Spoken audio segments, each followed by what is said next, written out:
એટીએસની કાર્યવાહી પર deputy CM હર્ષ સંઘવીએ નિવેદન આપ્યું।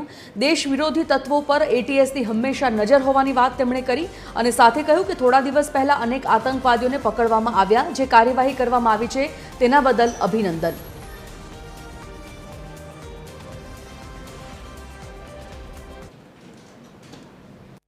गुजरात एटीएस ए प्रोएक्टिव काम करती संस्था है।